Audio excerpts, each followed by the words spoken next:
What the Flux is brought to you by DeLoreanRental.com. If you're looking to rent a DeLorean time machine, DeLorean Rental has you covered. They have time machines all across the United States, the UK, Germany, France, Italy, and adding more cars daily. Check out all of their packages to see what would best fit your event at DeLoreanRental.com or call 708-292-0236.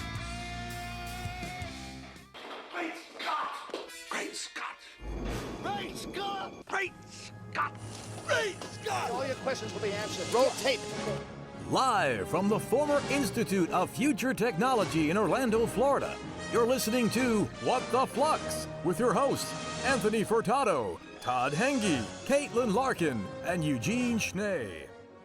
It's time, boys and girls. What time it is? It's time for What the Flux with me, Eugene, and the lovely and talented Todd. Oh, thank you. Thank you so much. And the lovely and talented Caitlin. Oh, thank you. And the lovely and talented Anthony. Where you at?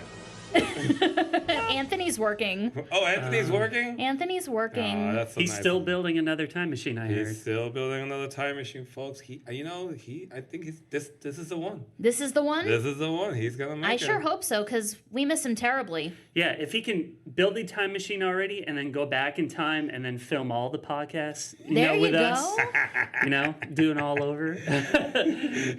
Yeah, because that's exactly what he's making, the time machine, so he can go back Exactly. and do the podcast. Exactly. No, folks, Anthony works for the mouse, like most, I think most people have worked for the mouse either once or... 95% of people in Orlando. I agree. At one point in time or another. Yeah, so he's working with the mouse, and, every time Anthony tries to take a day off or something, Mickey comes like, "Oh, where's my money, bitch?" So, Lord. so he's got to work. Yeah, but Anthony, we wish you the best. We missed you. Man, it's been a crazy day. Has it? Yeah. What's going on with you, man? Yeah, how crazy. Well, first of all, I with all the craziness that's been happening with CoronaCon, like I call it. That's for the real. worst name I still ever. don't have my cosplay for You this. have your cosplay? No. It's actually easier to get. I'm a giant roll of toilet paper. Yeah, I think it's just me in a robe drinking a beer, like on my couch. I think that's my cosplay. I think that's pretty accurate. I like it. Mine's is more like, I decided like the toilet paper one. Yeah. I think that's a funny. Why are you one. copying me? Maybe dual toilet paper. Dual toilet paper. No, actually, I'm happy to report. I was a responsible citizen, and I got tested negative. Did both results. Excellent. Oh, thanks for telling me now instead of when we got here. Well, I always kept the place clean. Don't worry. Right. But I kept my nose made love. How was that, actually? Because that's... How deep was it? How was deep very is your deep. love? Your love. Well, I really appreciate it because they played some Barry White. So, they put me in the mood and they gave me some flowers. Can't get enough if you're a COVID baby. Yeah, exactly. You just made that up? Yeah. That was pretty good. Thank you. Yeah, no, I went there and, they were seriously, they were listening to Barry White. All right. And I'm like, well, I'm already on the mood, so might as well go for it. And she's like, it doesn't hurt. And, they put that thing in there and just in case, you like seconds, they do it on both of you. But really, it's not that bad. It's just... See, that's the thing I'm scared of. No. I heard it feels like it touches your brain. It does. They're like doing a swab of your brain, not your nasal cavity. Yeah. And I heard some places they don't do it themselves. You have to do it in some places. Yeah, how would you do that? Oh, I don't know. I think I won't be CVS, able you to. have to do it yourself, right? All those people that have been picking their noses, they've been trained they're for this moment. They're pros. You don't go that deep, though. So I don't know. So you're negative. That's So good to I'm hear. negative, folks. That's a really good thing. But the interesting thing is, how did we got here? Well, Okay. I worked for, I don't want to say the name of the company, but I worked for a company that was very boring. And I was like, I got to quit. I got to get out of here. I did 2 weeks of it. And I was thinking of quitting on a Friday. Yeah. Hopefully they're not listening because, you probably shouldn't burn bridges. Oh, no. He doesn't care about this I bridge. don't even care about this bridge. Okay. The bridge is exploded. Yeah, Cool. well, I'm not saying who it is, so it could be anyone. Cool. But anyway, no, I'm not burning. But it wasn't for me. It wasn't for me. And I was going to quit on a Friday. But So they have time to recoup over the weekend, their loss. And... Yeah, blah, blah, blah, all that crap. But honestly, I couldn't hold it anymore. And I went on the Wednesday and I quit because I was just so bored. I really was bored. How bored are you asking, folks? Well, let's put it this way. When you're working in front of two computers and it's a late job and somebody calls and you literally tell them, don't hang up. I'll listen to you play. Yeah, it's pretty pathetic. Okay. So anyway, I went quit on the Wednesday. I didn't even went to the office or anything. This is really important for everybody to know. I didn't went to the office. I just went not to the main room. I went to my supervisor's office and I quit and everything. Everything good. It was awesome people. Here's where it gets interesting. I got a call this was on a Wednesday. I got a call on Tuesday that. What day did I quit? And I was like, well, I quit on a Wednesday. He said, why? Because a person in your room, in your class, had COVID. Oh, my God. And unfortunately gave it to other people in that on that day that you quit. So did you went? But no, when I quit, I didn't went to the room. I quit at my supervisor's office. I was going to go to the room, but I actually saw my supervisor at her office, so I just did it right there, not to waste time.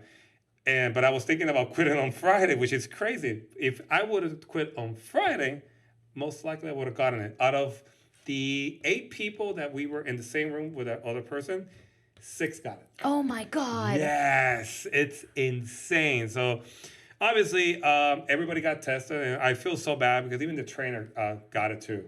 Oh, man. Yeah, I mean, it's really serious, folks. It's very contagious. It is. And but they're doing, they're taking care of themselves and everything. But obviously, I was a little worried, especially with my parents. My father is actually 85 years old, bless him. And I wanted to check myself, obviously, and I did. I did my testing. I rated my a couple of days, and I'm happy to say everything negative. Good. Yeah, Good to hear. But isn't that insane? Yeah, that's insane. As they would say in Get Smart, you missed it by that much. By that much, that's right. That much. I got it. That's what my ex-girlfriend told me. Anyway, so... At least your nose got some, But no, everything good. I'm happy to report that. And folks, Excellent. honestly, take care of yourselves out there. Yes. And each other. That was a good one. Thank you. But you know what else is very important? What? Back to the Future News. Oh, wow. Yeah, because when I got tested, the first thing they asked me is there any Back to the Future News? And I was like, yeah, but can you put that thing in my nose? Yeah, but is there Back to the Future News? And I was like, well, Caitlin, do we have Back to the Future News? I think so. Yeah, finally, more than last week, I hope. Yeah, well, a lot more than last week. So we got 2? Three, maybe. I got a few things here, gentlemen. Well, since you said 3, I'm going to say 3. 2. 1. Hey, Dr. Stay. This is tomorrow's newspaper. Could I go to the library and look myself up in the old newspaper archive? All right. Thank you, guys. This week's Back to the Future news. There's a company... Are you done? Are you done there? He's got to hydrate. He's got to hydrate. Was that necessary? The show is brought to you by water. Water. Everything makes good with water. I'm going to make a compilation someday of every time Eugene does that. That the episode is brought to us by some random thing that he comes up. Water. The one thing that Spaceballs want. No, they want air. Okay. Yeah. Edit that part. This is too good. I'm leaving it in. Edit that part. Go. Okay, so there's a clothing company called Weekends at. Bernie's. It should be. High five. It should be. It should be Weekend at Bernie's, but it's just Weekends at. And apparently they are selling a Back to the Future bathing suit. Now these are on par with last week's MeUndies. Yes. I want the whole catalog of everything that's coming out now. This is so cool. Yeah, so they've got 1 bathing suit and 2 T-shirts. Now, this bathing suit is just trunks, I guess, as you boys call it. I don't know. I wear bikinis and such. Different bathing suit or swim trunks. Trunks. There you go. So it's swim trunks for dudes, which Weekends At, you gotta, do something for the ladies. It's not fair. And these trunks go for $85. So Wait, what? Right. That's where I was like, what? I know they're so expensive nowadays, but we love you, Weekends At. Please sponsor us. You got a great product. Yeah. Let's try them out. We're really Todd cool. and Eugene will model these for you. Yes. For Will. everyone. We'll put it on our YouTube channel. If On Weekends and At. off. Yeah. I'll do a try-on Hell, video. we'll do a whole calendar if they want. Yeah. Oh my God, ew. If Weekends At, if you send us, I'll wear one of the T-shirts. I mean, I guess I could do that. No, you're going to the trunks too. Oh, okay. I'll wear the do. trunks. We'll I do. mean, if they come in like my size, if they're not too big for my little, petite self, that will make it happen. But yes, so that bathing suit is $85, and the 2 T-shirts are $35. Not bad. So there's that. They gotta be good quality swim trunks because Yeah. I own a pair of $20 swim trunks and they're not the best. Right. You get what you're paid for. Right. And if they're Back to the Future, of course. Like, I would have to save, a month's rent and pay for a swim trunk. But I definitely want these. Yeah, for sure. So Weekends At, if you're listening, give us some bathing suits. Loot Crate. Everybody loves Loot Crate. I wish I could afford. Crate? I wish I could afford Loot Crate. For those of you that don't know what Loot Crate is, basically Loot Crate? it's a subscription service where every month you get a box in the mail. And you open it up, and it's something nerdy and pop culture-ish, and it's always different every month. And there's different theme boxes Right, that they have. right, Which different. leads to. There's going to be a Back to the Future 35 box. And I was clicking on the link to try and make sense of it and to see, what it is. And it just showed me, all the other boxes that they're selling at the moment. So I was They a don't little want to confused. give away because they want your money. Right. And it's a mystery box. Yeah, but I want at least some sort of information about it. The good thing with Loot Crate is they have a limited edition item always in the Right. box that you can only get from Loot Crate. That's true. So that's their selling Worth it point. alone, yeah. Mm-hmm. So, do we know how much that goes for? I didn't write it down. Anybody? Have you guys ever subscribed to Loot Crate before or anything? I'm sure that is I a think it's number around- between 1 and 10. I think it's around 45, I think. Is it? Like 40 a month. See, I just want that one box. Yeah. Yeah, but you gotta. But people sell them. Yeah, you'll see that Yeah, on eBay. you see it on eBay. Yeah. Not that we're condoning No, selling no. other stuff from Loot Crate. But anyway. No. No, look, Craig, sponsor us. But anyway, yeah, we would love to unbox that. That's actually a really good idea. Did you guys see this video that's been floating around the interwebs of this guy who got a pair of Nike Air Mags and decided to draw on them with markers? Yes, unfortunately, I have. Yeah. Now, here's the thing. I've been looking on all the Back to the Future Facebook fan pages and stuff, and there are people out there saying, oh, those aren't legit Air Mags or anything.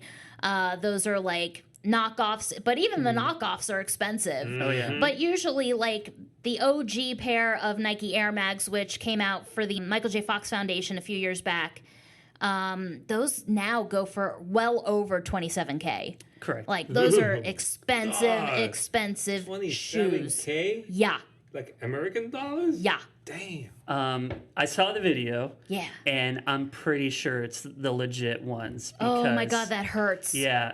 And I think the only reason why the shock value of the video was because I think they are real. Yeah. And so I get freedom of art, freedom of speech. Sure, I mean, do whatever. if but Homeboy can spend the money on those and he could do whatever he wants with them, You but can do with he- 27K?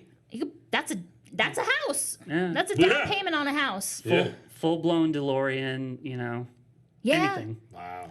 But his art's great. Yeah, it's But good, but my- I just my that opinion, shock don't do value it. Yeah. definitely. Yeah. He did what he set out to do, which of Kudos course was to him. shock Kudos people. to him. Yeah.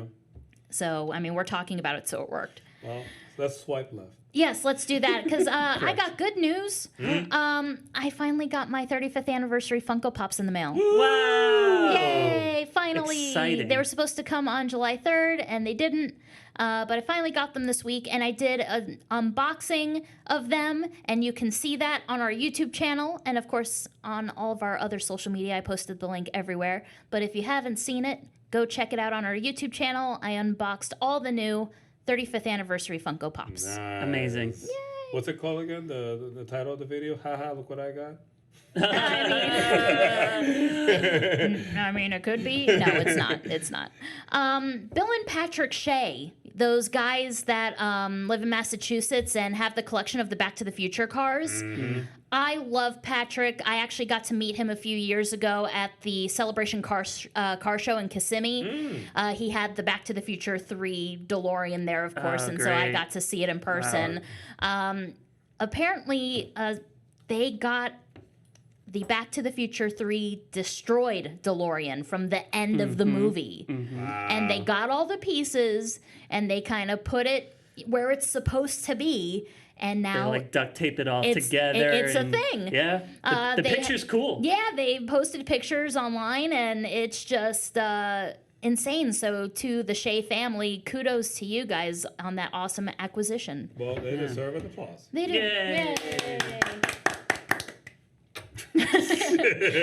In other news, Other news? I'm really upset that I just discovered this yesterday.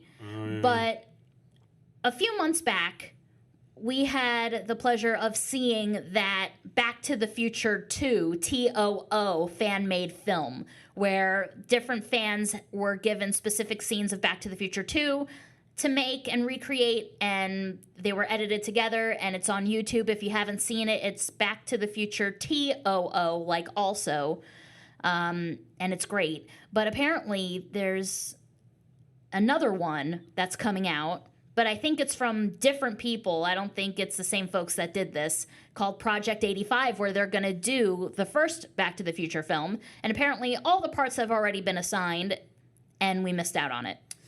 I would have loved to audition for it. Like, Yeah, what scene would you want to do? Oh, definitely the car scene in the parking lot. Like, hey, you, get your damn hands off her. See, I would have wanted to be the clock tower lady. Really? Yeah, just because I would have like put like an old granny suit or whatever, like tie like Robin Williams, even with the pie in the face. Say or whatever. the clock tower. Say the clock tower. Say the clock tower, and just like surprise somebody. But Okay, lady, here's a quarter. exactly, I just because it was so random. Why not? Which part would you take? Oh, man, I don't know. You crazy bro. Yeah, Well, my favorite scene in Back to the Future is, of course, the scene where George and Lorraine finally kiss on the dance floor. So if I could, like, get a really cool, like, female-looking white tuxedo and put Angela in that pink dress, that would probably be the scene that I'd Cool. want to do. Well, we don't have a tuxedo. Yeah. And Scram, we- McFly, I'm cutting in. See, that's the thing. We gotta choose like the more really like weird, like the most random characters ever. Yeah. Like the clock tower lady, like Scram McFly. Yep.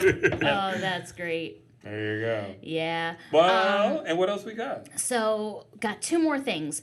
Reaction toys. I'm sure you guys have seen it. I think it's from Funko, and they basically look like the old Kenner package toys. Oh yeah. And they just make random pop culture figures. They did a Back to the Future 1 set a couple of years ago, and they revealed at Toy Fair this year that they were doing Back to the Future 2, and they actually just released like what the packaging is gonna look like. And it looks pretty cool, if I do say so myself. It does. We're just spending all the dollars nowadays. Basically, you know? They're just taking all my money. The key to nerds' hearts is retro shit. Yeah. No, pun intended, or pardon my French.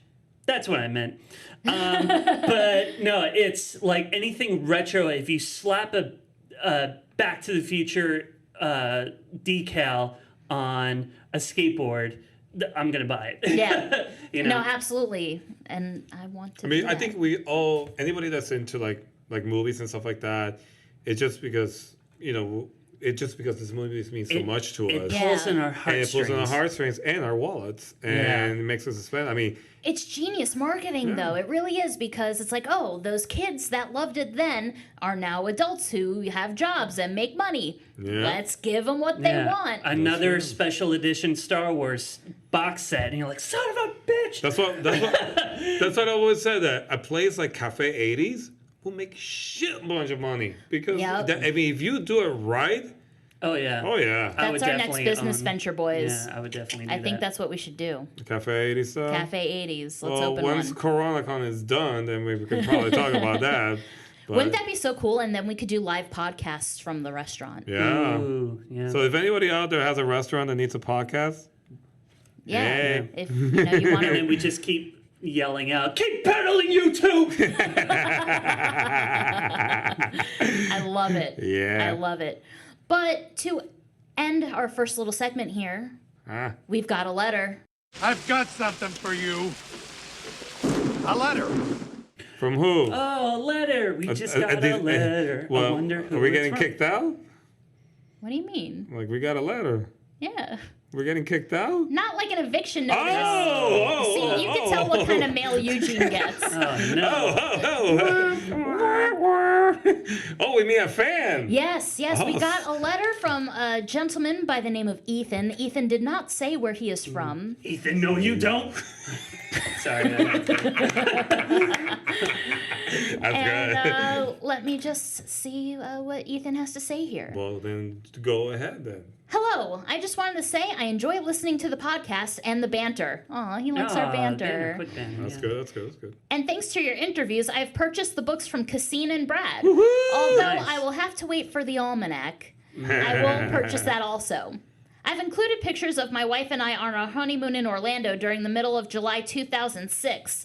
I've wanted to go my entire life and was happy that I was able to finally experience it. I only went on the ride once and didn't realize that they were going to close it, otherwise I would have gone back to the entrance. I don't like to go on rides, but I made the exception in this case. Keep up the good work. All hail Leah Thompson and release the Stoltz cut. No. Alright. Can't agree with that one. Summer of 2006 was a good summer. That was I a- recently is- graduated high school that year. Yeah. And it was hot too. It was hot, too. summer. Yeah. Yeah, wet, hot American summer. I don't remember what I did that summer. I wasn't living in I Orlando worked yet. at Cold Stone.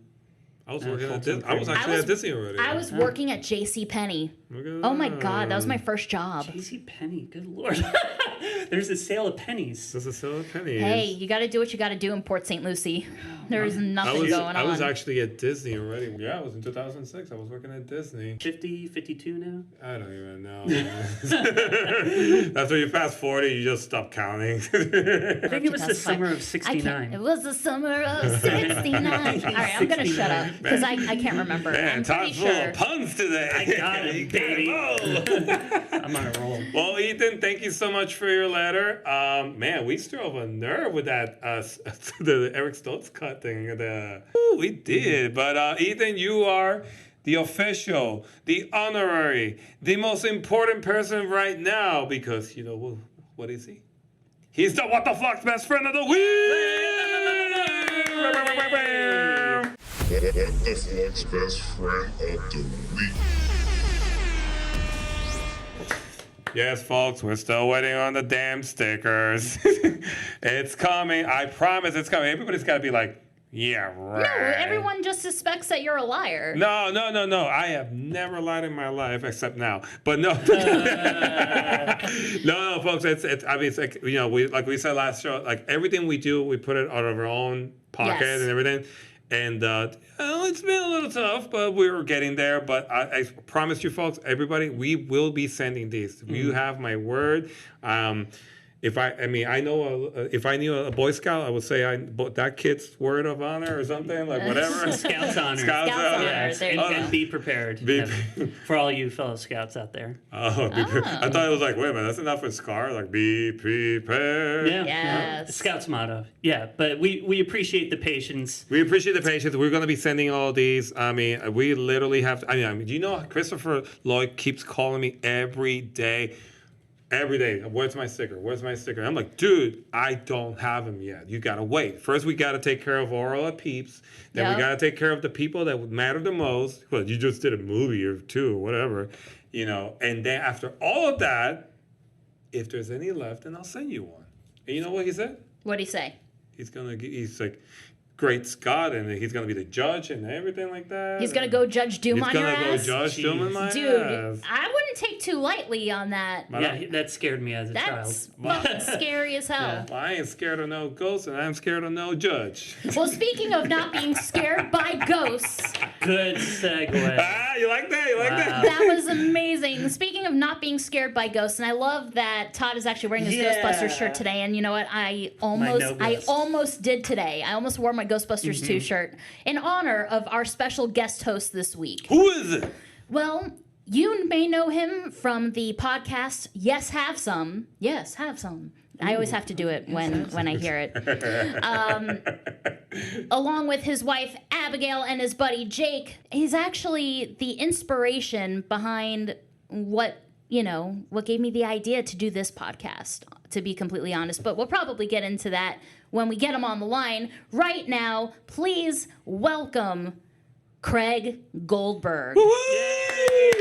Well, folks, we are ready. We are super excited because we are going to be talking about one topic that every nerd here loves to talk about. And what is that? Toys. We got toys. We actually have a very important guest because as you mentioned, he was your Ben Kenobi. Basically, so I started listening to Yes Have Some podcast about a year ago. And this was when I was looking up videos of Ghostbusters Fan Fest, and I stumbled upon their YouTube channel, which of course led me to their podcast. And I have been a diehard weekly listener ever since.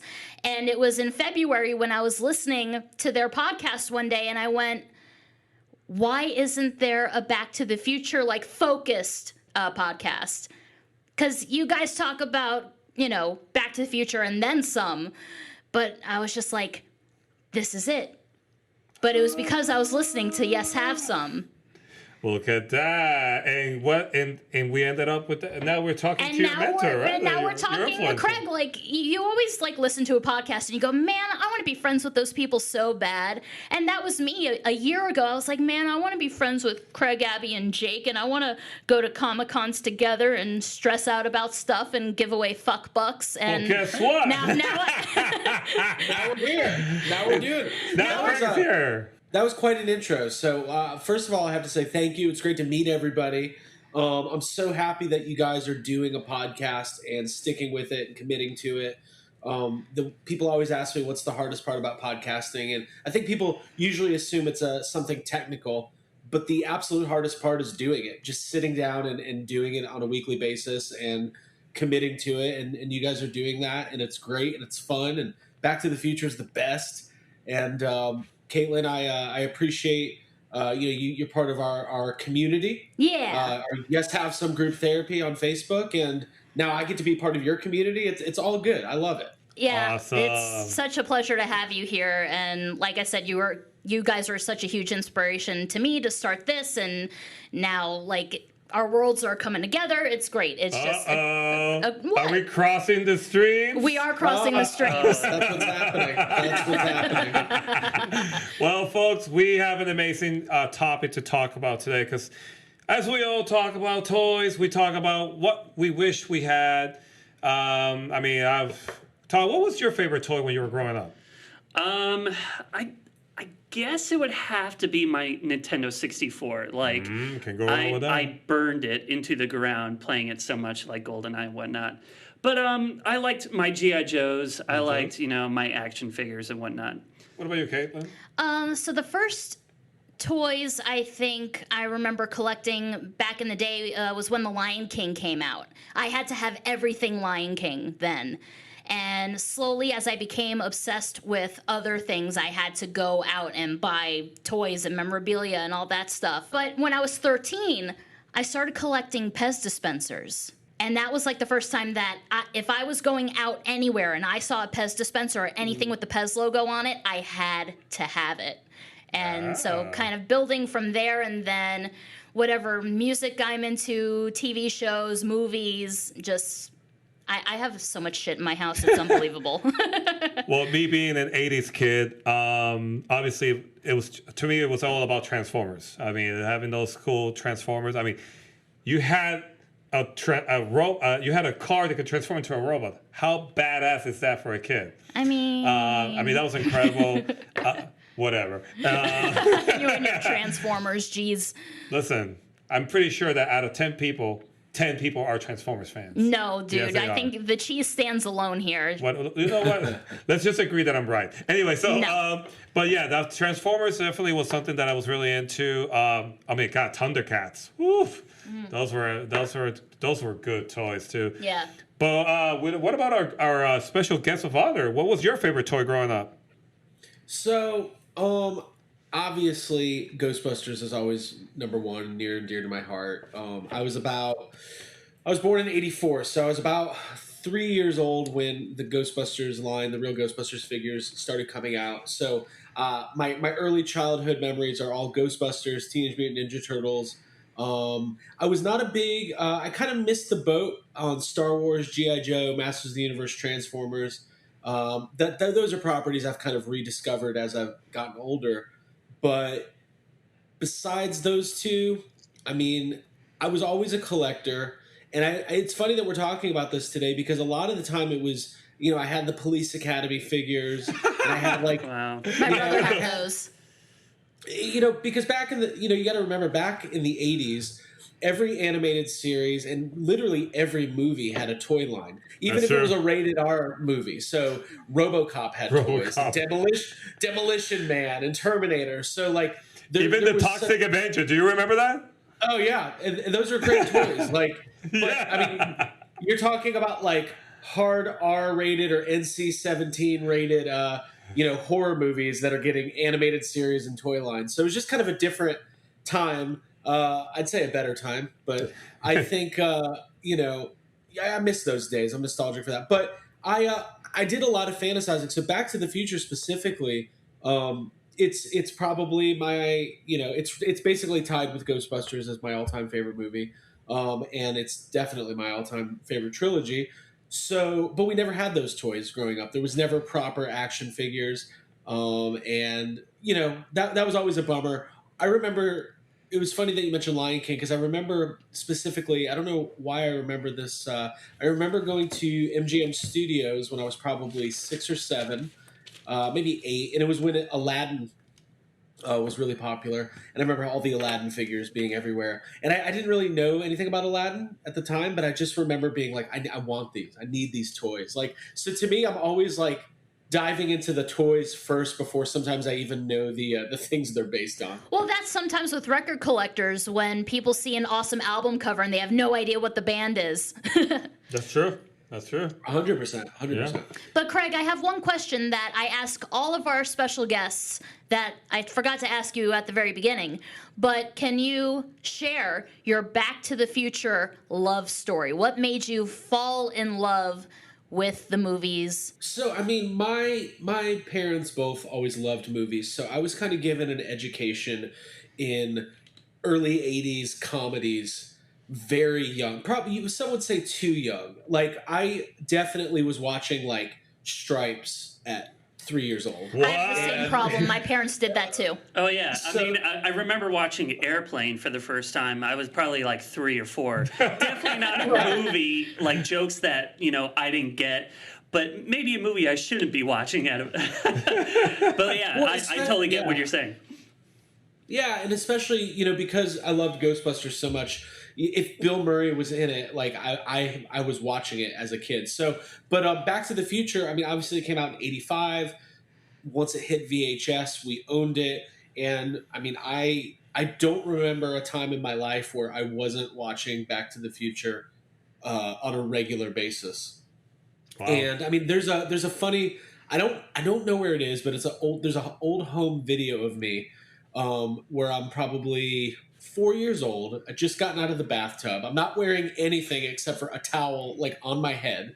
And I'm just quoting Back to the Future to the camera. My mom's filming me and I'm just like, what are you looking at, butthead? And I'm like knocking on the camera, like, McFly. So like it was just ingrained in me as part of my youth, just like anything else. Like some kids watched baseball, I was watching movies. So so that was, and then when the second and third movie came out, or 88 was the second one, right? Or 89. 89, yeah. Definitely saw that opening weekend at the drive-in, and I remember seeing the knowing that the third one was coming, but we couldn't watch it yet. Like I remember that's like that's my earliest stress, right? So like we talk about stress on the podcast all the time. Like I do remember being a kid and not really being able to understand, like, why can't I watch part 3 right now? Like, why do I have to wait whatever it was, 6 months or a year? But yeah, it was just always part of my life, and I wore it down. And then by the time we got to Universal, Back to the Future the ride and the Back to the Future store, I'll give you one more traumatic memory of mine. The Back to the Future trilogy on VHS with the behind the scenes video with hosted by Kirk Cameron. I'm sure you guys know about that. I didn't have it and I needed it, and they had it at the Back to the Future store, and my parents promised me that we would get it before we left that day. And then we didn't, and I cried so hard, and I was probably way too old to be crying, especially over that. I was probably like 11 or something. That damn Kirk Cameron. Yeah, I know. Listen, growing pains is another one of my passions, and these worlds are colliding. Oh yeah, man. No, but it was just one of those things where, like, I've always been in. Caitlin, I think you can relate to this. Like, to me, it's not enough to just watch a movie. It's like, I want to watch it. I want to know everything about it. And then I want the stuff. If there's merchandise, I need to have it. Yeah, literally inject it into our veins. Like I was just saying, anything that has a Back to the Future logo on it. If it's a damn soap, like hand soap, I'm going to inject it into my, Oh, he will inject it, folks. He will do it. That's cool. Just not bleach. Or Tide Pods. No. But go ahead, Craig. Yeah, that's it. That's my story. I mean, and there's really not much more to it other than by the time the internet rolled around and like BTTF.com, that they had a shop. And I remember like telling my mom one Christmas, I was like, I only want Back to the Future stuff. She got me the cassette soundtrack, and that was it. But that was great. Like I was 12 or 13, and I had already decided I was going to get a DeLorean. Still haven't. Yeah, it's eventually I'll get one. Maybe. We'll see. Well, there's a dealership in Orlando, so when it's safe next time you come down, we should all go. We have a legit DeLorean DMC dealership in Orlando. Oh, really? Yeah, you didn't know that? I didn't know that. Dude, it's like it's about 15 minutes from here. Oh, shit. Yeah. Oh, look at that. Well, and this section of I Learned Something today comes from Caitlin. Thank you, Caitlin. You're welcome. Yeah. Well, today we're actually really excited because we're going to be talking about what toys or playsets we wish we could have from our favorite trilogy, Back to the Future. Now, keep in mind, the rules of the game are very simple. Okay. It cannot be something that's already out. Right. So that's knocked off all my stuff. On my list. It can't be something that's already out. No, because it's stuff that we wish was real. Something that we wish it was out there. Come on, like if you're gonna say a DeLorean, like how many DeLoreans have already been out there? Too many, you know what I mean? So let's try to keep it fun for the audience, and like let's say things that they've never even thought about bringing. All right. All right, is that okay with you, sir?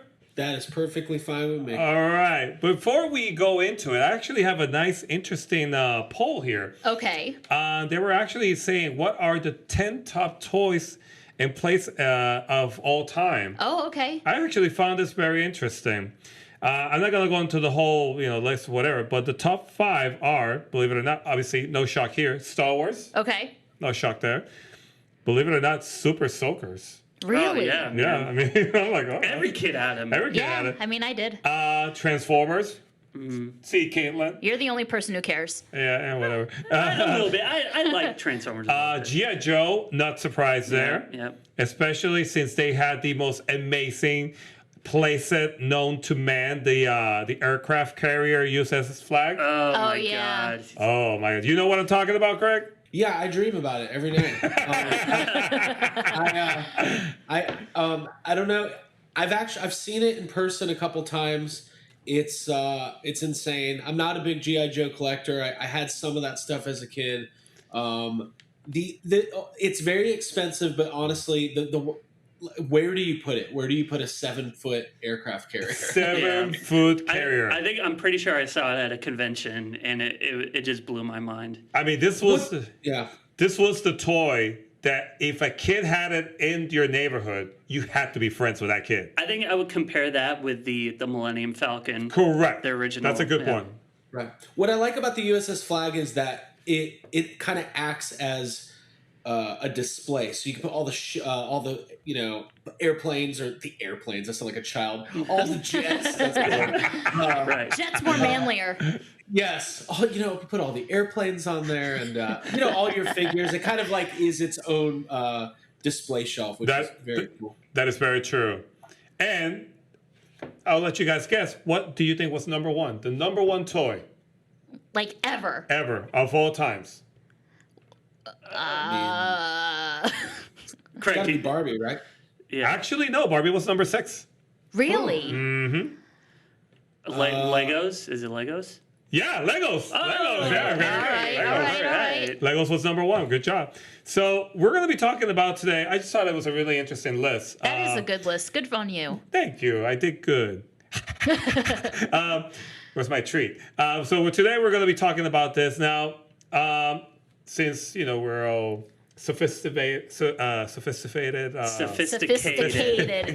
fine. He has an accent, people. It's fine. Yeah. They know I'm not from here. We're gonna start with the lovely lady here. Okay.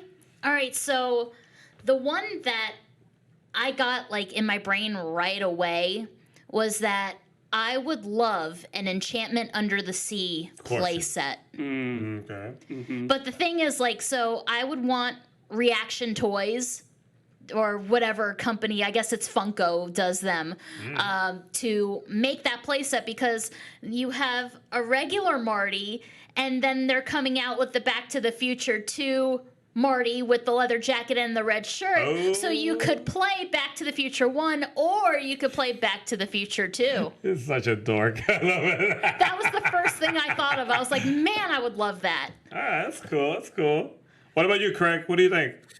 So, my answer for my entire life has been any 6-inch detailed action figure, but obviously NECA is finally doing that. Which is amazing. So those are going to start coming out this year. But I feel like that line has so much potential. So right off the bat, and I don't know if it's ever going to happen, I would like a realistic, detailed George McFly figure. Yes. Oh, yeah. I think I could agree with that. Yeah, I mean, I love Crispin Glover. I love listening to him. I feel like he's an underrated actor. I feel like people are sometimes really quick to label him as weird or whatever people say. I just think he's an actor and he's an artist, and he's very opinionated, and some of those opinions have kind of led him away from Back to the Future over the years for I'm sure all the reasons everybody talks about all the time. But I would love an action figure, specifically if we were only going to get one, probably just your 1955 with the white suit. I mean, listen, I'll take any of them. Honestly, but just peeping Tom, George McFly. Yeah, basically. Yeah, exactly. Could you imagine that coming out? Called Peeping Tom, George McFly. It would come with the tree and binoculars. Yeah. Oh shit. So I mean, could you imagine? And then obviously, George McFly at the beginning of that movie is. When he's that first scene where Biff comes over and they're talking about the car being wrecked and everything. I think it's some of the funniest. Yeah. It's like over the top, just how happy that makes me, that entire scene. Yeah. All right, Todd, what about you? So I'm gonna sort of piggyback off what Caitlin said. So imagine this: you're 8 years old and you have that. What everyone had, the castle a toy set that you put the like little knights down there, and there was like a slide and stuff. Yeah. And you open it up. So I want the clock tower. It's a big clock tower, and it's just the clock tower. Then you open it up, and there's different levels in it, and you have your Back to the Future figures, and the main part is the Enchantment of the Sea dance. Okay. And there's one, there's the dance scene, and then there's different levels. There's like George's, Marty's house, like living room, and there's like a little TV that has the honeymooners on. The honeymooners on, and then you take out certain pieces that, like, one is the light pole that you can connect the wire to the top of the clock tower. I love it has that. Doc Brown zip line it down, and then you have your DeLorean, so you can recreate him like winding up the DeLorean. So that whole playset I would absolutely love if I was a kid. I would buy the shit out of that. Right? I should sell that idea if I. I love the fact that you're bringing that up because that goes with my idea as well. Mm-hmm. I'm gonna take it up to 11 for all my Spinal Tap fans. Yeah. out Hell there. yeah. Just turn it up to turn it up to 11. Just don't look at it. Just don't see, even got the little tagger So on it. I'm gonna take it up to 11, and I always want. Okay, so I remember we were talking about the G.I. Joe aircraft carrier U.S. flag. Yeah. That toy came out. Correct me if I'm wrong. That toy came out in the mid 80s, right? Yeah, it was probably 85. It probably was. I could look it up real quick. I would say 84 or 85. I'm not sure yet, but I think so. 84, 85. But since that year, whenever it came out, it has hold the record of the largest. 7 feet. Right. A scale playset of all times. Okay. I think it's time, maybe 2020, 2021, that record is beaten by Back to the Future. Okay. We should have a record playset of not just the clock tower, but of the whole clock tower, Hill Valley. The whole courtyard. The courtyard. Whole courtyard. Yeah. But here's where it gets, coming from your idea, you can transform this playset into all the movies. For example, you can transform it into 1885. You can transform it into 1955 and 1985 and 2015, including obviously the courthouse with the clock tower and all that good stuff. Cafe 80s, the bar. You can transform the bar, the cafe 80s, and it would include the figures as Save the Clock Tower Woman. Okay. Like exclusive figures, like all the characters. Yeah. Guy asking for money, and even the X-rated movie thing, you should put it there too. Mm-hmm.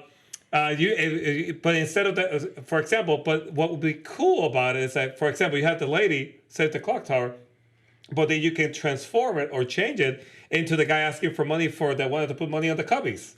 Like change it. It would also include, and I know you're going to love this, KLM, an exclusive Jaws 19 recreation with music included too. Oh my God, like you can hit the button and like a Jaws would come out. All right, I'm sold on that part alone. A sock puppet, and you put the in it, and you go, oh. Holy crap, that is a great idea. And obviously it would include, the idea would include also cars, like, the props and everything like that you can just have fun changing things, whatever. But the best part, this is the best part. Okay. If you remember again, basing on the USS flag, one of the cool things about that place of the G.I. Joe was that it actually included a mini loudspeaker that you could actually like yell and like, get to your battle station, whatever. What if this playset, the Back to the Future playset, had like a speaker where depending on the year that you have it, you can put the music, the great music of the great Alan Silvestri playing at the time. So imagine having this setup, and you have it set up in 1955. You can put music from 1950. Can't you just get your Spotify out and just do it on your phone, bro? But I get it. You know what I mean? Remember? Do you remember? I think it was called like hit clips. Yeah, I had hit clips. So they're that size. I get it, and you just put it like in the clock tower, and you press the button. And it'll look much better. It's for the kids. Kids don't have phones that can just pull up their Spotify. This whole playset would include the first ever, correct me if I'm wrong, Mayor Goldie Wilson figure. Oh my God! Why isn't there one? Because I just came up with it. Well. Somebody call me. I got ideas. Don Full Love needs to sell the rights to I know. What do you think of that, Craig? face of his. I mean, listen, I love all of it. I think that I love play sets. Like we do these on Yes Have Some on Friday nights. We do these eBay hangs, so it's like virtual toy hunting, and every now and then I'll say it's Playset Friday on the live stream, and I'll just look at and buy play sets. To me, the playset is the ultimate throwback to what we love about toys. So yeah, Clock Tower. Both of your ideas, like for a Castle Grayskull style, like that's exactly what I was thinking. Yeah. An unfolding clock tower with different play scenes is amazing. And then, let's do the full courtyard. You know, as a kid, I was so, these are the kinds of things I would think about. I loved the idea of being able to have the wire that comes down from where Doc is on the clock tower down to the, there's just something, and in the movie, in the first movie, I mean, I think they do it in all three movies, definitely 1 and 3. When he builds the model of Hill Valley, right? I always looked at it as a kid, and I was just like, why can't I have that? Like, why don't they put this out? Like, so yeah, and I think it's interesting with Back to the Future. I think it really hasn't been in my opinion, merchandised correctly over the years. I agree. I feel like, obviously, everybody loves the DeLorean and everybody knows the DeLorean, but there's only so many that you can buy. Yeah. The one I would want is something in scale with like the new NECA figures, but to have like a bigger, for a big play set like this, maybe you would, like Caitlin said, like the reaction figures that I think Funko did them originally, and then I think Super 7's doing the new ones. But I just feel like there's so much nostalgia for Back to the Future. I think people would buy a playset that big. Make it like a Comic-Con exclusive or something. And like, I don't know. I what I'm saying is yes, give it to me. And that's the thing about it, that people will buy this. Oh yeah, I will buy it. I'd buy it I will in a buy second. it like that, like a playset like that where you can put every toy, everything like from Back to the Future. Why not? So I'm going to be my father for a second. If I was in Walmart and say I saw the Millennium Falcon, I'm like, Dad, I want this. Do you know how much money that is? Are you kidding me? Yeah, exactly. I never had anything cool when I was a kid, so I swore if I ever have kids, I'm going to get them the good stuff. Right. Like, if this was a thing, I would literally buy it for me. And then, you buy two. You keep one two. nice and then one that the kid could destroy. Which, a side note, I like how they put that in the Lego movie, like at the end, the father and son, That was cool. They build it together. Yeah. It was a nice touch moment of the Lego movie. All right, folks, we're going to round two. Let's see what you got. So, another toy I think that is necessary. Now, I don't know who exactly would make it. Maybe NECA would probably have the best luck at making something like this. But we need some more Lorraine out there. But how fun would it be to have a Back to the Future 2 Lorraine that you could have alternate, we'll just call them these things. Where you could take the things on and they could be regular things, or you could, they could be the big things. Why is little Billy playing with that Lorraine doll in the bathroom so long? Exactly, like they could be just like magnetic and they just pop on and off. Well, how they have interchangeable heads and hands for most figures, you could have interchangeable things. Oh my. That's funny. And it would have interchangeable head too, so it could be, that 1985 A Lorraine with the blonde hair, or it could be like regular Lorraine. Enchantment of the Sea Dance Lorraine is my favorite. Yeah, well, that's everyone's favorite. She looks gorgeous. Very hot. Oh yeah. Very hot. Oh hell, Leah Thompson. All hail Leah Thompson, as we like to say. Can we just take a second to... We need a Leah Thompson moment? Yeah. Okay. All right, Mr. Todd, it's your turn. Okay, so I'm pretty sure that I saw this and I think it's real. Someone will, obviously, you guys let me know, that there's a DeLorean for kids that I don't know if it's battery powered, but it's a car. It's a DeLorean. Yes. Okay. yeah. So this is a real product. I think I did see this. Yes, this came out in 89, 90 for Back to the Future 2. And, you know, those toy cars that you would see in Toys R Us as a kid that you wish you could have. But, of course, my parents always said no. Right. So that's what I would want. Yes, they made one. So obviously, they have adult DeLoreans that we can drive now. Like Craig, obviously, all of us want one. But as a kid, I wish I had one. yeah. I had the dumb yellow Playmobil, yellow and red. Oh, sure. Car. But you see online that there are some creative parents out there, especially if you go on like Back to the Future Facebook groups, where they paint those Playmobil toy cars silver. There it is. Eugene showed me an advertisement of it. Look at that kid. He looks so happy. He's like, who needs friends when you got a DeLorean? God. Anyway, that's what I want. That was a real product, so it doesn't count. All right, Craig, your turn. What do you got? So I would want. I feel like over the years, Back to the Future 3 has not gotten enough love. Amen. So it's my second favorite of the trilogy, and that's for some reason that seems to be a controversial statement. So I feel like somewhere along the line, people just decided that Back to the Future 2 was just superior to the third one, and I disagree. But anyways, that's probably a different podcast. So no, that's our podcast. We should talk about that sometime. Yeah, I mean, I'd love to come on and talk about why I feel that way. But as far as toys go, I would love to get something, and there's probably been some version of the train from the end of the movie released, whether it be like die-cast or anything, but I'd like a bigger version of that. Maybe like a something like, I don't know, just something really big, because like I feel like that train, and it's like all steampunk and like it's so different than the rest of the movie, and it's just kind of like it comes out of nowhere, but it just works for me. Like it's over the top, and I've always really liked kind of thinking like Doc Brown's adventures like continued. And I don't know, I just like that train. Can I piggyback off that for a second? So sure. I love to put trains under my Christmas tree, and you literally like hit the nail on the head. If this was a thing, I would put this under my Christmas tree and have the DeLorean be pushed by the train. And just, can you imagine that being going around in a circle? Christmas set. That's what I'm saying. Like, see, Craig, that was awesome. I mean, seriously, they need to hire us here. They really do. We need to be toy consultants. Exactly. Just like Big. Also, right. Oh, yeah. God, I was always so jealous of Tom Hanks and Big. But anyways, I love...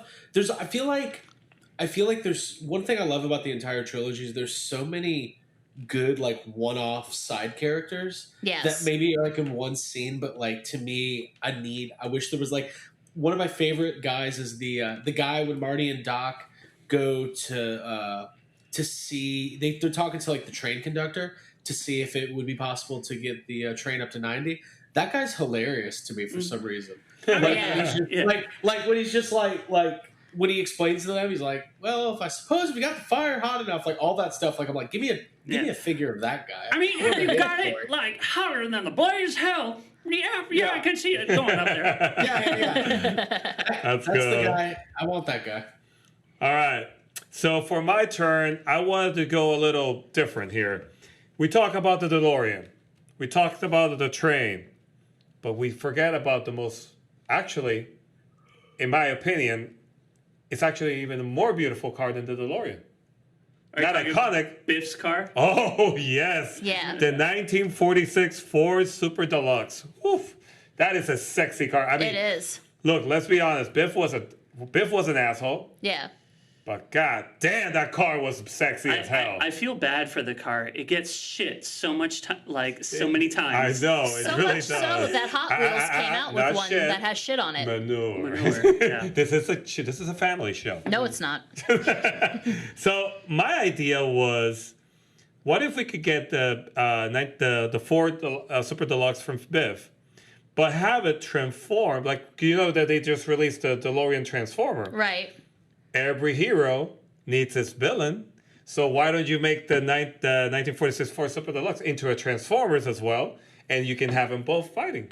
That'd be cool. Yeah. I'm gonna have to disagree with you. I think Doc's car is a sexier car. You like the cars of Doc's car? I like Doc's car. I personally, I love that. I've always loved that 1946 Ford Deluxe. I mean, it's just, it's such a beautiful car. And if we remember correctly, remember the Back to the Future 2 when Marty, I love this part when Marty tells, drop the DeLorean on. Yeah, we'll cripple his car. Yeah, we'll cripple his car, and Doc says he's in a '46 Ford. We're in a DeLorean. He ripped through us like we're tin foil. Yes. Yeah.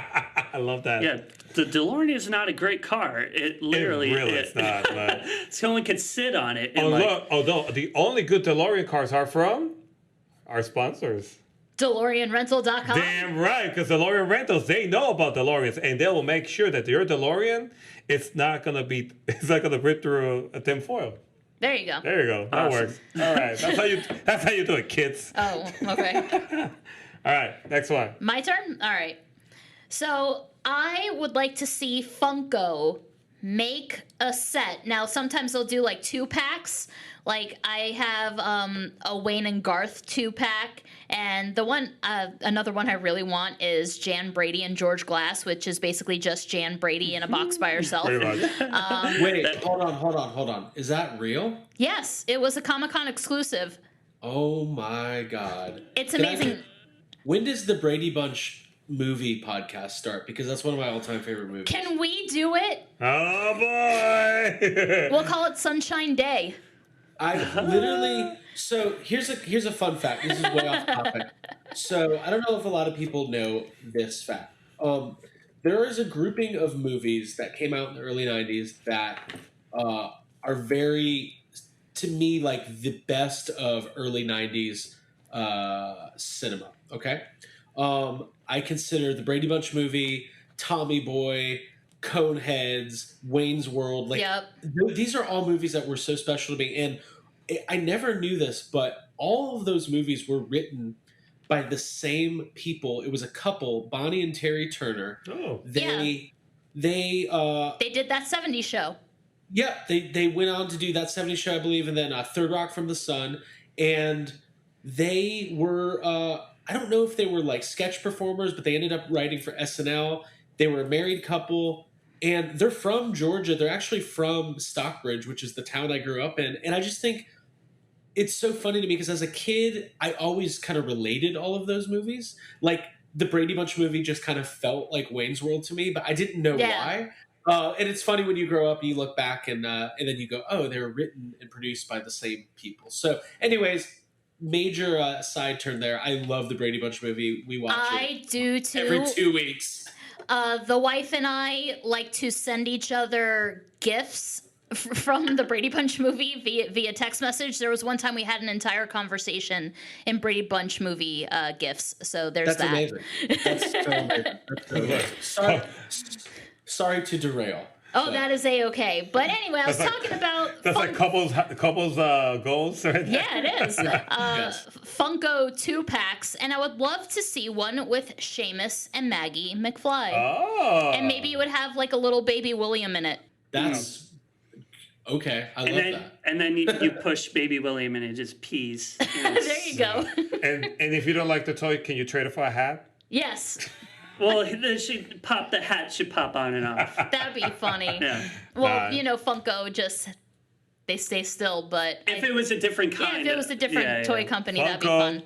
Pick up the phone. You know where we are. That's right. That's right. All right, Todd, your turn. I only have one more. And like you said, they have to be, not made yet, but I'm pretty sure this has been made or in a different way. I love skateboarding as a kid, and I've always wanted to have a real hoverboard. Obviously, they're not real, but I wanted to have a skateboard made to look like the hoverboard. They have those. I believe correct. So I did my research, and I believe they're called. There's a company that does. It's Whatever Boards, if I'm not mistaken. Okay. It's probably something else, but Whatever Boards makes it look like exactly like the Mattel pink hoverboard, and they're $99. All right. So or you could just remake it yourself, because making a skateboard is pretty easy with just getting a regular board, tape, spray paint. I mean, you could just do it like they do in the movie and steal it from some kid. Yeah. Do that. But I have the prop board that is from BTTF.com, like Eugen. But I don't know why Mattel. I don't know the whole story that Mattel doesn't have the rights to sell or they can't do. It's that a whole thing. very long, complicated story about that. That to the point there are two different types of hoverboards. So you have the one that we all have from BackToTheFuture.com, right? And then there's the Matty Collector hoverboard that comes with the box with the little girl on it, and those have the Mattel logo on it. Yeah, I see. But I don't know how they got the rights to do that. I don't know the story behind that. Something about with money and something like that. They have it's really weird what happened there. I don't know. But the skateboard that whatever boards sell on Instagram is so cool. That's cool. Obviously it has wheels, and the wheels are like bright, like yellow, so like kind of go inside that the neon 90s colors, which is really cool. I like that. Yeah. All right, Greg, your turn. What do you got? Okay, so trying to think outside of the box here. Hasbro recently revealed a 1-to-1 scale talking Deadpool head.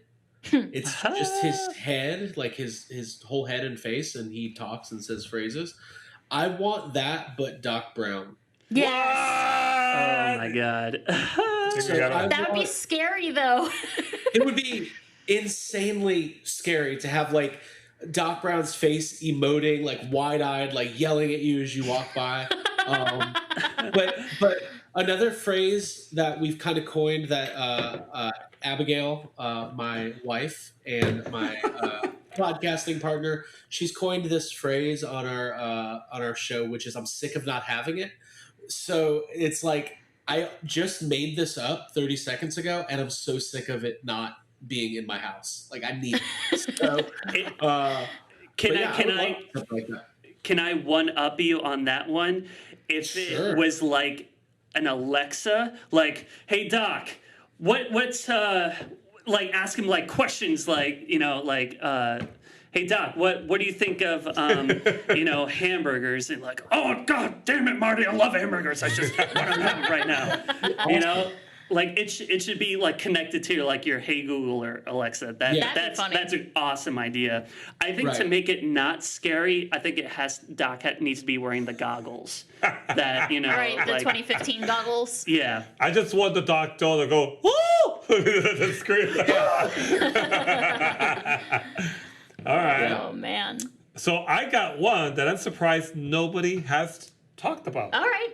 And it's the beautiful and talented Jennifer. Yeah. There is no Jennifer toy, right? Not at all. Not at all. But why not take it up a notch? First of all, I love Elizabeth Shue. Nothing against her. She's a beautiful woman, all that good stuff. But I think when I think of Jennifer, I think of Claudia Wells' face. Yeah. And I think a lot of fans, too, will agree with that. But why not have the Jennifer toy? And she can also have the facts of the "you're fired," you know, obviously.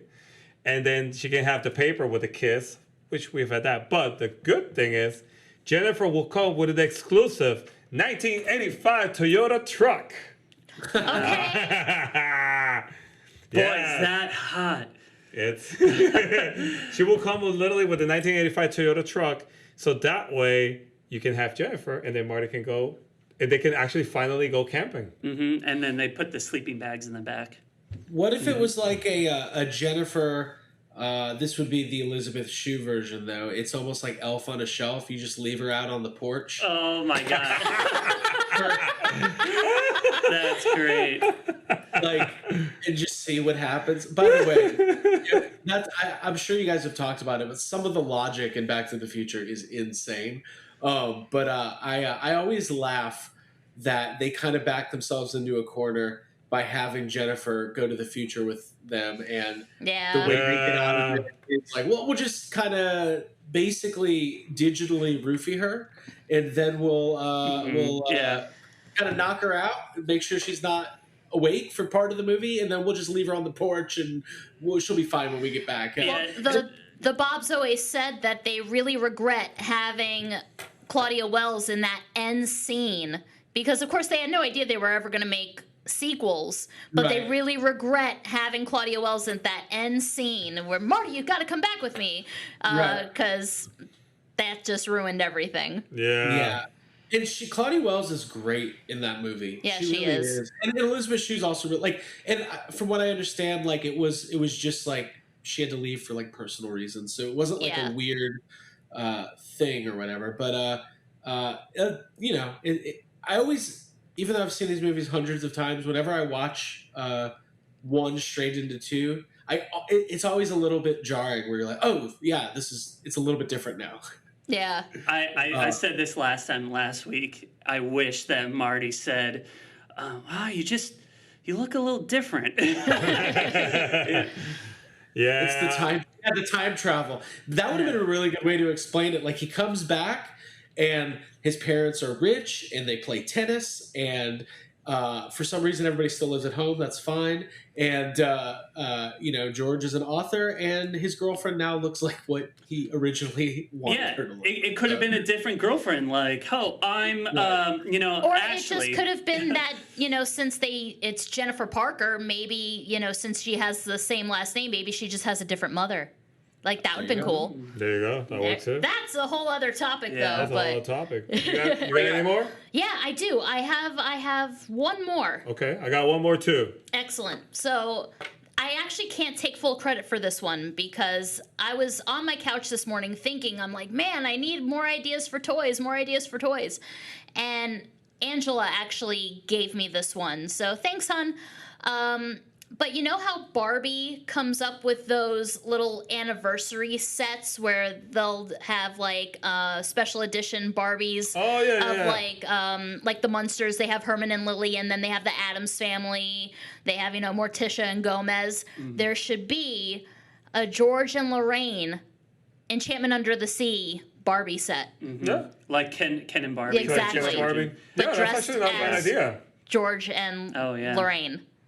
That's cool. Wouldn't that be sweet as like a collector's Barbie? Well, instead of just labeling it Enchantment of the Sea Dance, like, it should come with other costumes that you could just, like we talked about before. It just have, you know, Lorraine, like different old Lorraine, outfits, and, you know. But that's awesome. Can it include like a special edition with the guy that goes, you know, that breaks away the dancing? And that guy. I'm cutting, Scram McFly, I'm cutting in. Yeah, like, you know, like, hey, I mean, if you're going to keep it real, you got to get the guy. What was his name anyway? I don't know. It's that guy. Jerk. The Jerk. He's great. You know who else is great is the guy in the I think he stole his wallet. That guy? Yes. Oh, that guy. And it's closer to, I think they stole his wallet. I think, oh man, what YouTube, what channel was it? It totally shits on movies. What's it called? That sounds like every YouTube channel. No. But anyway, it's like they're like this whole movie. Why does everyone look like they're 30 years old at the dance? And they talk about that guy, and he's obviously like 30 years old. Yeah. But anyway, sorry. Anyway. Ruin the magic, man. Well, yeah, I mean... it was a thought. It had to come out. Yeah. That's what podcasts are talking about. That is true. That's very true. All right, Mr. Craig, you go. It's your turn. All right, so is this our last one? That's the last one, so make it count. Oh, man. So we've covered play sets. We've covered role play items. You know, I don't even have... You know, Diamond Select, what was it? They put out that... They put out a Flux capacitor and a Mr. Fusion. I never got my hands on those, but I need those. I bet they're expensive now because they're long since sold out. So I honorable mention, because I already talked about Back to the Future 3, but I would love just a set of Marty and Doc on horses. I think would be really cool. Oh, that's cool. And then obviously Marty and his going from 1955 back to 1885 outfit would be great. But so basically anything Back to the Future 3, just give it to me. But as far as my real answer, I think something that would be really cool would be and also when we were talking about Jennifer, a Jennifer figure with alternate heads, so you can go back from the two actresses would be. Good Lord! But it's funny. That was actually something that I had written down, but I crossed it out. I have the. It's insane. I have the Freddy Krueger figure that you could change the Freddy Krueger heads. Right. And my fiance gets creeped out because I have different Freddy Krueger heads just laying around. That's good. I love that. Okay, so on to my real answer. Gosh, we've covered a lot of ground. I don't know if I'm going to come up with anything super great here. But how about this? How about the Libyans in their terrorist van? Oh my god!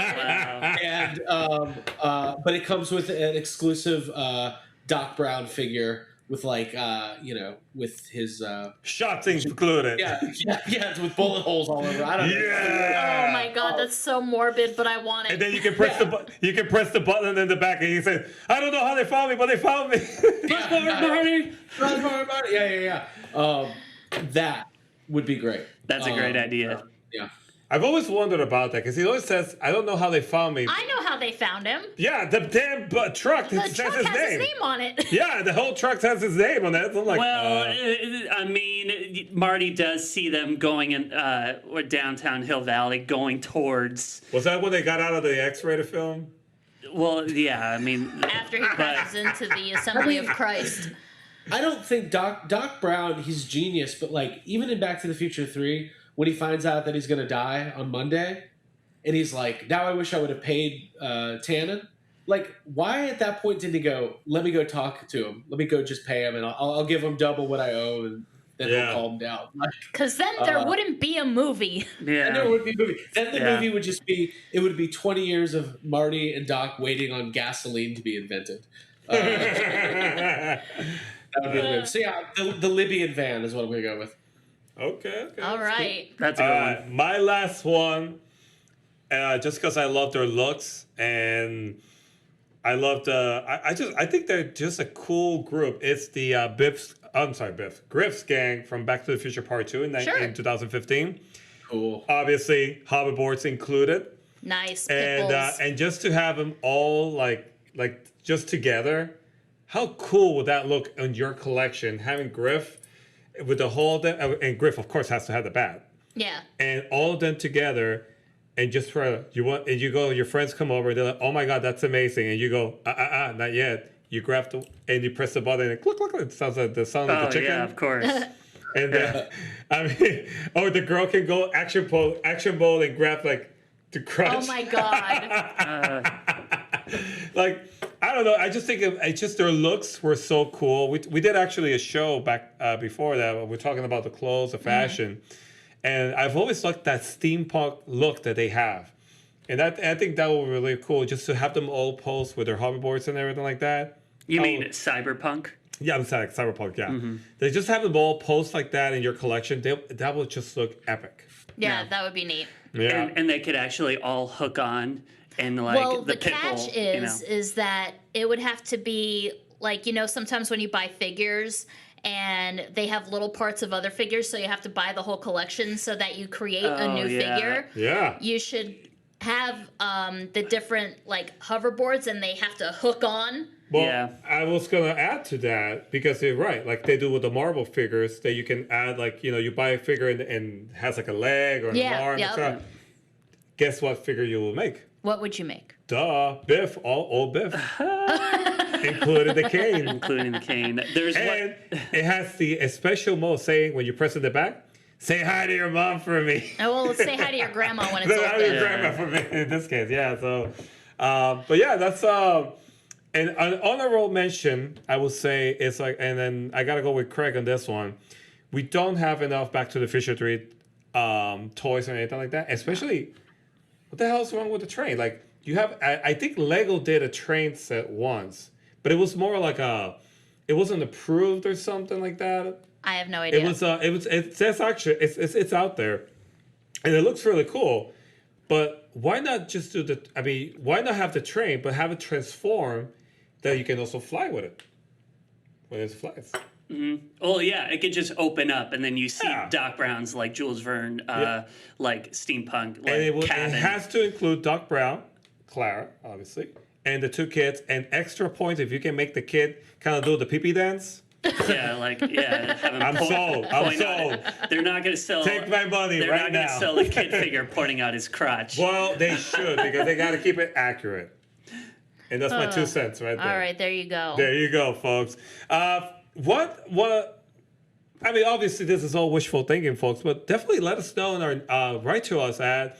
Let us know what you guys think about what toys, which of our selections, Craig's, Todd's, Caitlin, or mine, which idea you like. And if you guys have your own ideas, please send them over. Yes, always write to us at whatthefluxpod@gmail.com. We love to hear from you guys. Exactly. What is that again? whatthefluxpod@gmail.com. Ooh, look at that. She knows it better. I'm very surprised you didn't ask her a third time. I was going to ask her, but I saw her face of annoyance. I'm like, he's going to do it. He's going to do it again. He's going to make me say it one more time. Okay.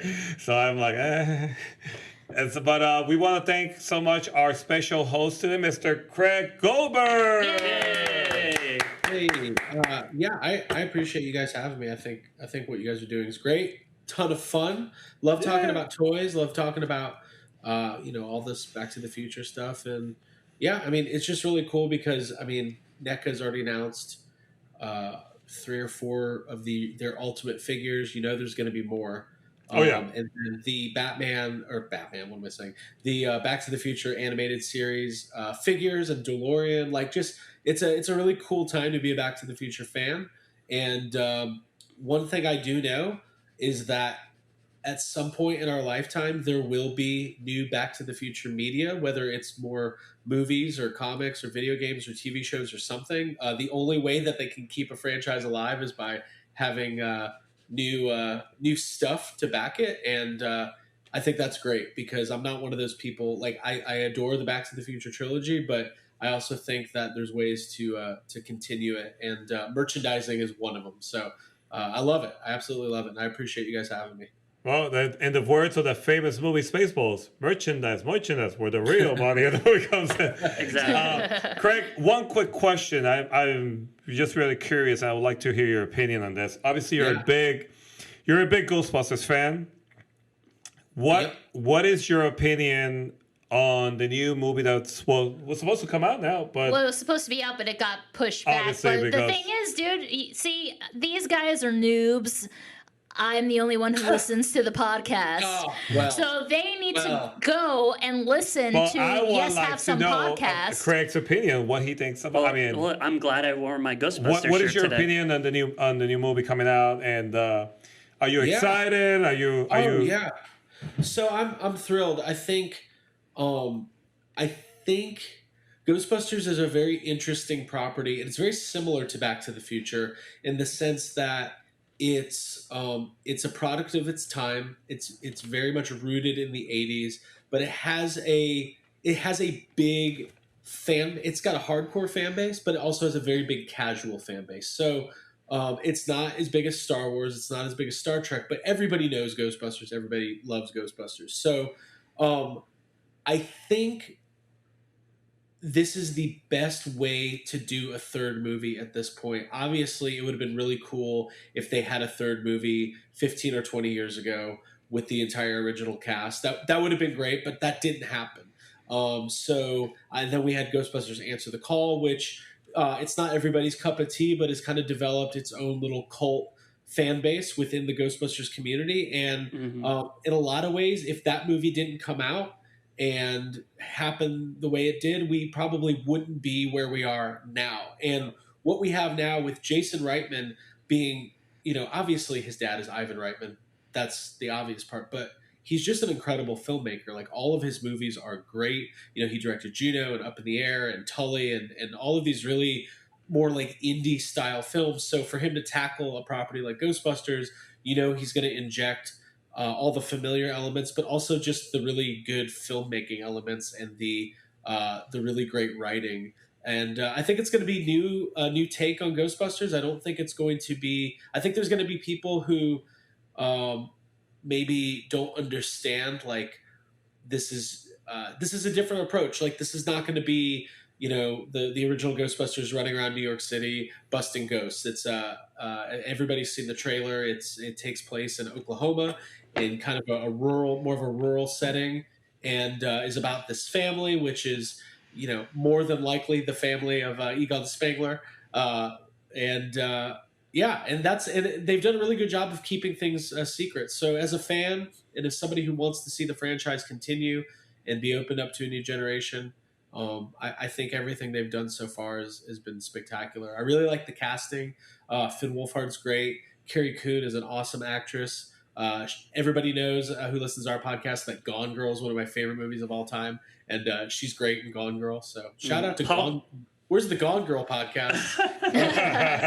Paul Rudd. Paul Rudd is like a huge cherry on top of this. And Paul Rudd was always like, anytime somebody would fan cast a Ghostbusters movie, Paul Rudd was always like on everybody's list. So the fact that he's in it is just great. Mm-hmm. I 100% agree with you on the fact that this is a new generation coming of. It's hopefully going to unite the old GB fans and the new GB fans, but I feel like this is a blessing and a curse of the movie not being released, because I believe Jason Reitman says he's still editing and like perfecting. The more time that he has, I think he's gonna like make it perfect when it comes out, and I think it's gonna be really awesome. Yeah, I think so too. And like, listen, Ernie Hudson, Bill Murray, Dan Aykroyd, Sigourney Weaver, Annie Potts. It's no secret they're all in the movie.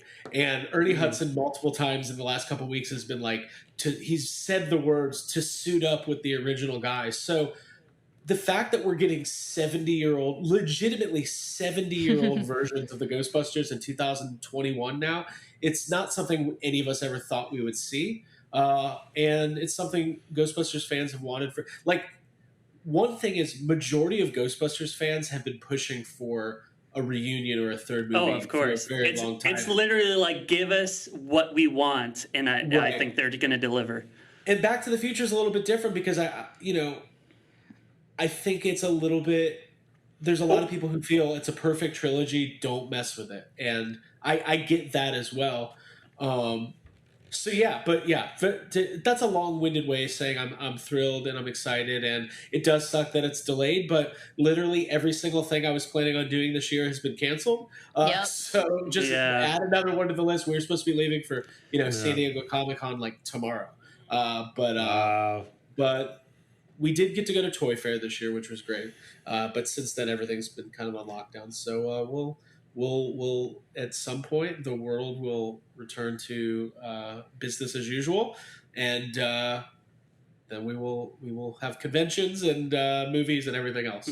I think next summer is going to be an amazing summer for movies. It better be.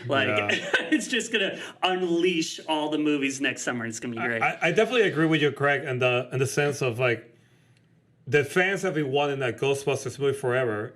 But yet, when you ask them about Back to the Future, they don't. And the main reason for that is because we had a closure. We had a beginning, a middle, and an end for Back to the Future. And that's why, and because the end was such a good end. Like, if imagine if Back to the Future 3, and I know this part kind of makes people a little, but hear me out. The DeLorean gets destroyed. Yes. Imagine if the movie would have ended with the DeLorean, okay. Then it's almost like it opens it up, like, oh, maybe we can have something else. But at the fact that the DeLorean gets destroyed, we have that closure, like, oh, wow, this is it. Like, this is it. This is the end. Like, Marty's discovered who he is and everything. But with Ghostbusters, we never really had that closure. We never really, some people actually, you have the Ghostbusters fans who love the first. Everybody loves the first one, but some people don't like the second one that much. Yeah, and it's true. I don't understand that. My brother and I played the second one on repeat all the time. I will admit I am not a big fan of the second one because the jokes were not as obviously. I understand because of the cartoon. They were playing to the cartoon and stuff. I was like, "Where's the man that has no dick?" Right. Yeah.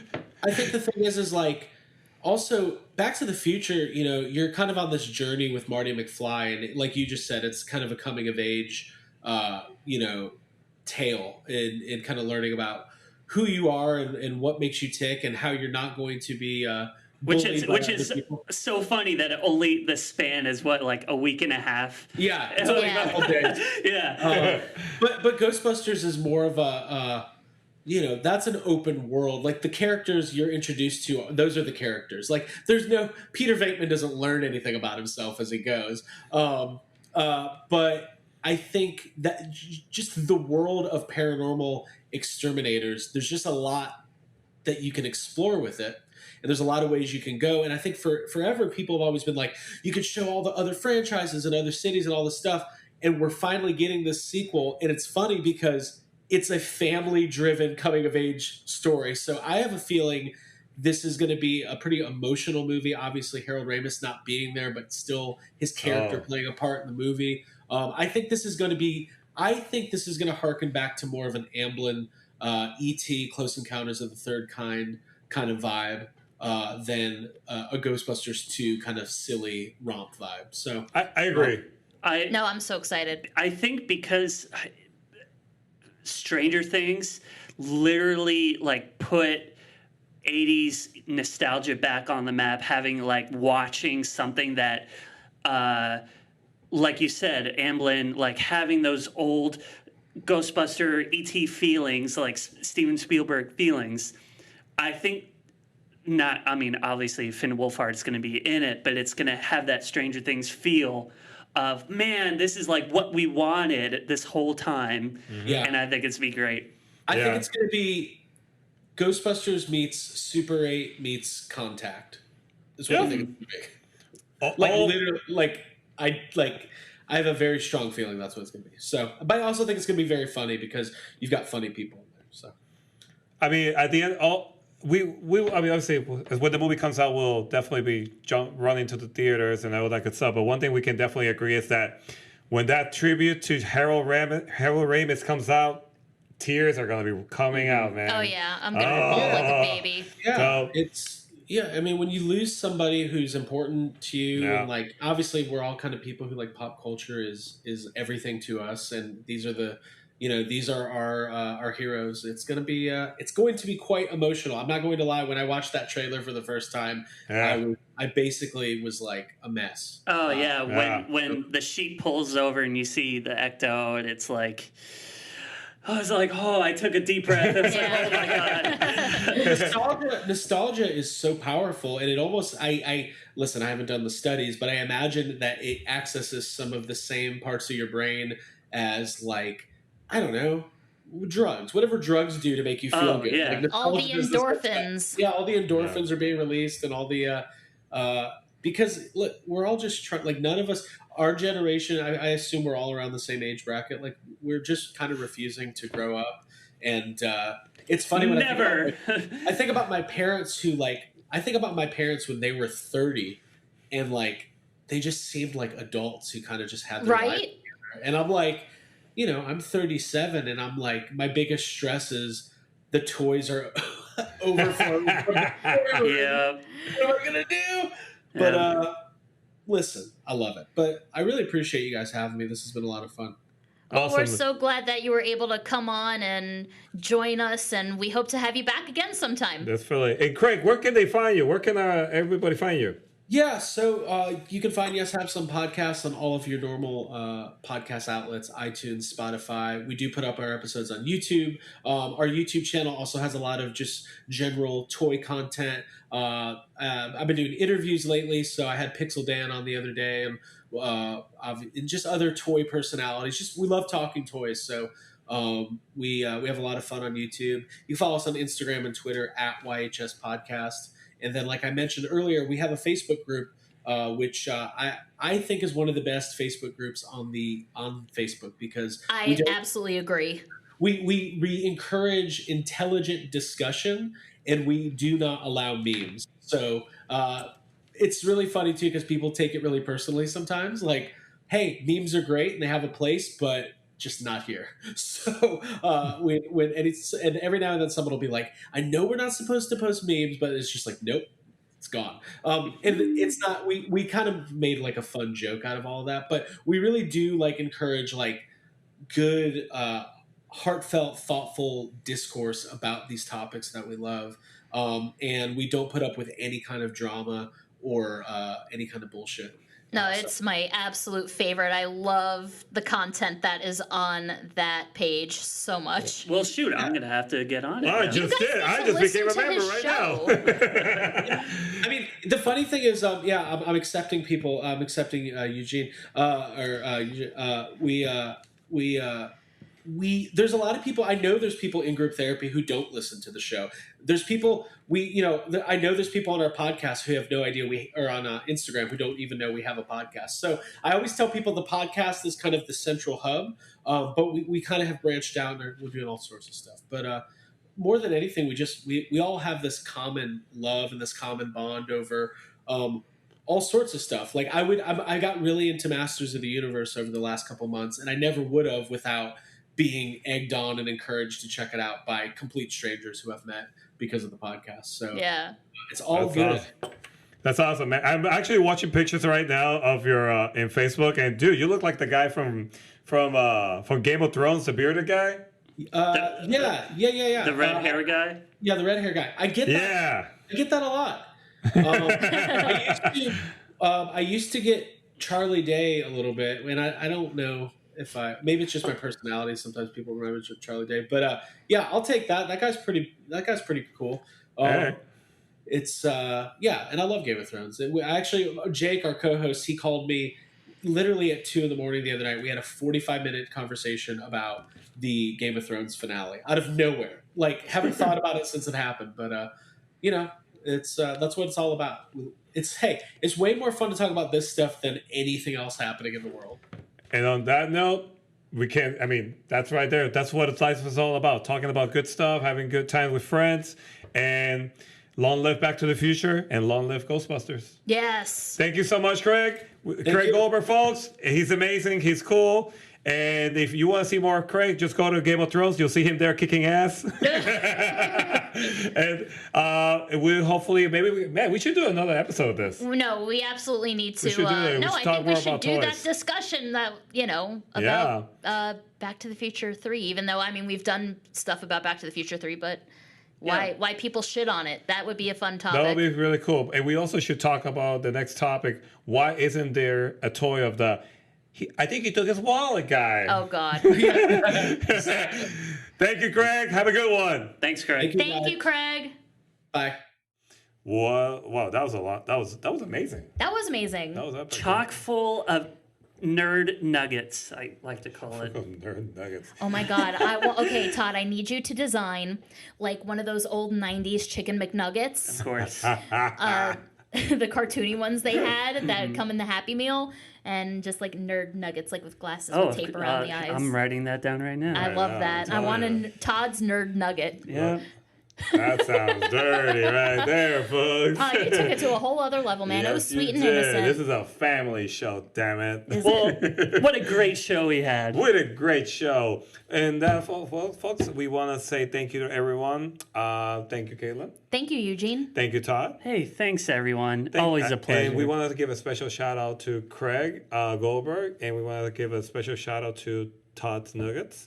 And what are we talking about here? Todd's Nuggets. My Nuggets? All right. Jesus. Todd's Nuggets. They'll be our host. They'll be our co-host for next week's episode. Oh, great. So if anyone wants to tune in to talk to Todd's Nuggets, Well, I prefer Chicky Nuggies. Chicken Nuggets? Chicky Nuggies and chalky milk. I got nothing else. No. So, folks, we are about to leave. My mom just came and picked me up, so we got to go. I don't know. You guys need a ride? Yeah, I do. Please. You need a ride? Please. Cool. Well, we got to go.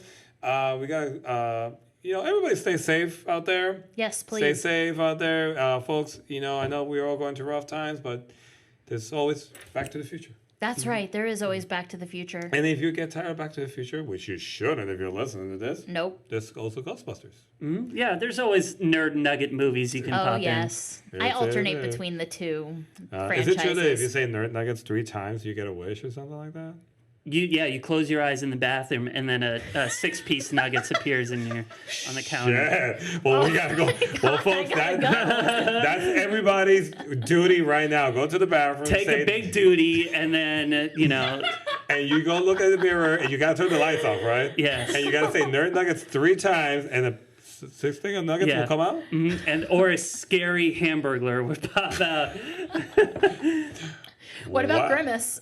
Oh, Grimace, he's laying in the tub. He's having a good time. Oh, Grimace, what are you doing? Oh, hey. So if you didn't take the dump before, you're gonna get it after, like, if something does happen. Oh my God, guys! I thought we were just gonna wrap up the show. Oh yeah, we gotta go. So I'm gonna go to the bathroom now and do that. The nuggets 3 times. Anyway, great. Thank you, folks. Again, have a good day. Stay safe. We love you guys. Thank you so much for keep those fan letters coming. We love them. We love them. We love them. And as always, whether it be the future or the past, we'll see you next time. Bye. Bye bye. So why don't you make like a tree and get out of here? All right, bye-bye. Thank you for listening to What the Flux. You can find us on Facebook, Instagram, and Twitter at WhatTheFlux_pod. Please subscribe to us wherever you get your podcasts and give us a 5-star rating. And be sure to recommend us to your other time-traveling friends. Hasta la bye-bye!